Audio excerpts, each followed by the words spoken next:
Meditations एक personal notes का collection है जिसे रोम के सम्राट और स्टोइक फिलोसोफर मार्कस ऑरेलियस ने सन 170 से 180 के बीच हुए मिलिट्री कैंपेन्स के दौरान लिखा था। मार्कस ने अपने इन नोट्स में स्टोइक फिलोसफी पर बेस्ड वो सारी तरकीबें लिखी हैं जो एक इंसान की लाइफ को बेहतर बना सकती हैं और उसे ये सिखा सकती हैं कि एग्जिस्टेंस से जुड़े दुख और मुश्किलों से कैसे डील करा जाता है। और इस एपिसोड में हम मार्कस के बताए कुछ ऐसे ही प्रिंसिपल्स को डिस्कस करेंगे जो हमें सिखाएंगे कि एक स्टोइक की तरह जिंदगी कैसे जी जाती है। नंबर 1, हमारा कंट्रोल सिर्फ अपने दिमाग पर है, आउटसाइड इवेंट्स पर नहीं।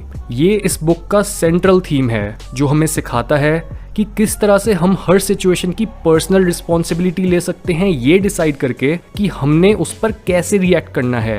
मार्कस का मानना था कि इस माइंडसेट के साथ हमारी रुकावटें हमें आगे बढ़ाती हैं और जो चीज़ हमारे रास्ते को रोकती है वही हमारा रास्ता बन जाती है।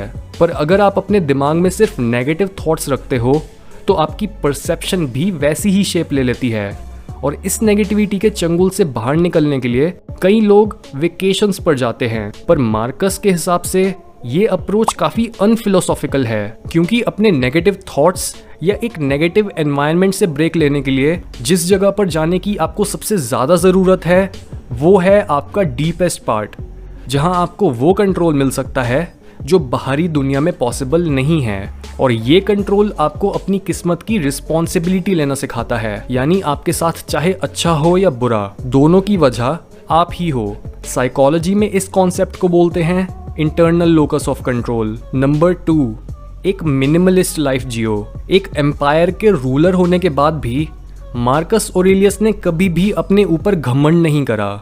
वो शाही कपड़े या आरामदायक बेड को अवॉइड करते थे और एक काफ़ी सिंपल लाइफ जीते थे। स्टोइसिज्म फिलॉसफी हमें जीने के 2 तरीके समझाती है, यानी या तो हम अच्छे से रह सकते हैं या फिर अच्छे से जी सकते हैं। पहले के लिए आपको खूब सारा पैसा और दुनिया की अच्छी से अच्छी फैसिलिटी चाहिए, पर अच्छे से जीने के लिए आपको बस एक अच्छा माइंडसेट चाहिए। मार्कस के हिसाब से किसी भी तरह की लग्जरी हमारे माइंड को सॉफ्ट बनाती है, जिससे हमारे टाइम और अटेंशन कुछ मीनिंगफुल काम करने के बजाय आराम देने वाली चीज़ों को इकट्ठा करने में वेस्ट हो जाते हैं। इसलिए ये चिंता मत करो कि आपका पड़ोसी कौन सी गाड़ी चलाता है या फिर आपके पास किन चीज़ों की कमी है, बल्कि अपने आप को मेंटली टफ बनाओ अपनी नीड्स को कम करके और एक मिनिमलिस्ट की तरह रह के। नंबर 3, मौत से डरो मत, उसे अपना एक दोस्त समझो। बुक के कई हिस्सों में मार्कस ने डेथ और इवन नेगेटिव विजुअलाइजेशन जैसे टॉपिक्स को डिस्कस करा है जिन्हें यूजुअली अवॉइड करा जाता है। पर डेथ के बारे में बात करने से हम ये समझ सकते हैं कि लाइफ कितनी नाजुक है और हमारे पास कितना थोड़ा सा समय है। हमारी लाइफ की वैल्यू ही इस बात पर डिपेंडेंट है कि हम एक दिन मर जाएंगे। और तभी स्टोइक्स बोलते हैं कि अपनी बची हुई जिंदगी के हर दिन अपने आप को ये याद दिलाओ कि शायद आज आपका इस धरती पर आखिरी दिन है और जो भी काम आप आज करने वाले हो वो आपका आखिरी काम होगा। इवन अगर आप किसी दोस्त या एक रिश्तेदार से मिलते हो तो उस इंसान की लिमिटेड लाइफ को कंसिडर करो और सोचो कि शायद आप दोनों की ये आखिरी मुलाकात है। इस प्रैक्टिस का काम है आपको हर चीज़ की टेम्परेरीनेस समझाना और आपको याद दिलाना कि ये दुनिया कौन से लॉज पर काम करती है, क्योंकि एक बार जो आपका टाइम चला गया वो वापस कभी नहीं लौटेगा। नंबर 4, ग्रेटनेस का पीछा करो। ये प्रिंसिपल हमें समझाता है कि किस तरह से हम अपनी लाइफ में जो कुछ भी करते हैं वो सिर्फ हमारी लाइफ को ही नहीं बल्कि दुनिया में मौजूद हर इंसान की लाइफ को इन्फ्लुएंस करता है। आपका एक आइडिया जनरेशन बाय जनरेशन आगे बढ़ के ह्यूमैनिटी की पूरी शक्ल बदल सकता है। और तभी मार्कस ने एक थॉट एक्सपेरिमेंट देते हुए बोला है कि सोचो टाइम की शुरुआत से कितने ही लोग कितनी ही जगहों पर पैदा हुए, उन्होंने कितनी मेहनत करी और वो एंड में उसी धरती में मिल गए जहाँ से वो निकले थे। और ऐसे ही कितने ही लोग पैदा हुए जिन्होंने अपना सारा टाइम फालतू की चीज़ों में और खाली बैठकर वेस्ट कर दिया। टाइम के साथ साथ दोनों तरह के लोगों का नाम भी किसी को याद नहीं रहेगा और उनकी हर मेमोरी या निशानी भी एग्जिस्ट नहीं करेगी। जो एग्जिस्ट करेगा वो है उनकी ग्रेटनेस का पूरी ह्यूमैनिटी पर इन्फ्लुएंस। और तभी उन चीज़ों पर फोकस करो जो इम्पॉर्टेंट हैं। ग्रेटनेस का पीछा करो, ग्रेट लोगों की बातें करो और सोचो कि आप किस तरह से अपनी लाइफ को जस्टिफाई करना चाहते हो। नंबर 5, बुरे लोगों से बुराई के साथ मत लड़ो। इस प्रिंसिपल के साथ मार्कस ने एक प्रैक्टिस डिस्कस करी है, यानी रोज सुबह उठते ही अपने आप से बोलो कि आज मैं काफ़ी बुरे, चालाक, जेलस, गुस्सैल और इरिटेटिंग लोगों से मिलूंगा। वो अपने आप को बुरा बनने से नहीं रोक सकते क्योंकि उन्हें अच्छाई और बुराई का डिफरेंस नहीं पता, पर जस्ट बिकॉज मुझे ये डिफरेंस पता है और मैं भी उनके साथ सेम ह्यूमन नेचर शेयर करता हूँ, मुझे उन पर गुस्सा नहीं होना है।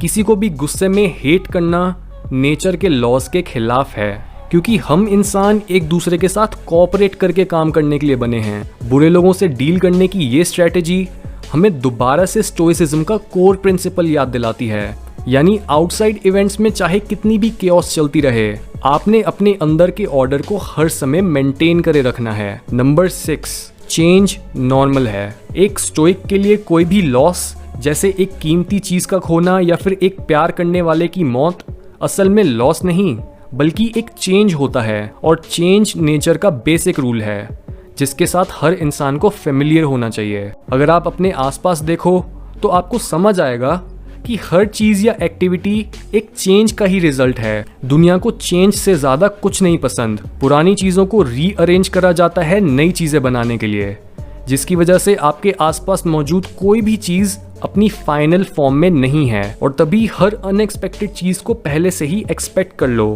ताकि अगर आपके साथ कुछ भी अच्छा या बुरा हो तो आप इमोशंस में बहकर गलत कदम लेने के बजाय एक सेंसिबल एक्शन ले सको।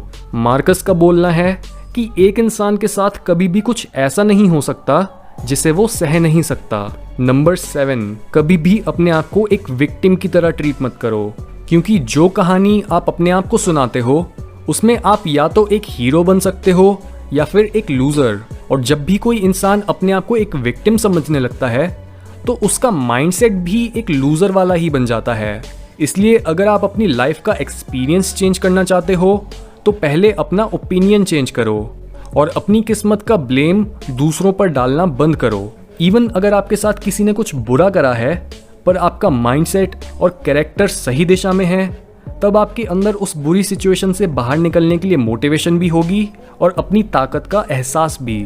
नंबर 8, एक स्टोइक की लाइफ प्लेजर से नहीं डिसिप्लिन से जस्टिफाई होती है, क्योंकि एक सर्टेन पॉइंट के बाद जो चीज़ हमें पहले प्लेजर दे रही थी वो बाद में एक पनिशमेंट बन जाती है। और तभी हमेशा डिसीजन लेते टाइम अपनी वैल्यूज और लॉजिक पर रिलाई करो, अपनी बॉडी की सेंसेशंस पर नहीं। हाउएवर, इसका मतलब ये नहीं है कि आपको अपनी फीलिंग्स या डिजायर्स को दबाना चाहिए। इसके बजाय हर सेंसेशन को नेचर का एक पार्ट समझो और याद रखो कि प्लेजर या पेन कभी भी एक्यूरेटली ये नहीं बता सकते कि कौन सी चीज़ आपके लिए अल्टीमेटली अच्छी है और कौन सी नहीं। नंबर 9, कभी भी किसी इंसान को उसकी दिखावट पर नहीं बल्कि उसकी मुश्किलों को झेलने की क्षमता से जज करो। दूसरों में ऑब्जर्व करो कि वो किन चीज़ों के पीछे भागते हैं और किन चीज़ों को अवॉइड करते हैं। ये इसलिए क्योंकि स्टोइक्स मानते हैं कि एक इंसान का असली कैरेक्टर मुश्किल वक्त में और बुरे लोगों के आगे रिवील होता है। अगर एक इंसान सिर्फ लो क्वालिटी प्लेजर्स के पीछे भागता है और मुश्किल के टाइम गायब हो जाता है तो उसका कैरेक्टर वीक है। मार्कस ने बोला है कि अपने आप को एक रेसलर की तरह इमेजिन करो जिसको भगवान ने एक हाई स्पिरिट के साथ प्रिपेयर करके भेजा है ताकि आप एक ओलंपिक क्लास मटेरियल बन सको। हाउएवर, कई इंसान अपनी इस हाईएस्ट पोटेंशियल तक पहुंचने के बजाय खुद भी एक मीडियोकर लाइफ जीते हैं और दूसरों को भी आगे बढ़ने से रोकते हैं। सो ऐसे इंसानों से दूर रहो। नंबर 10, नेक काम करो और अपना बेस्ट वर्जन बनो ताकि अपनी मौत के समय आप रिग्रेट नहीं बल्कि ग्रैटिट्यूड फील करो।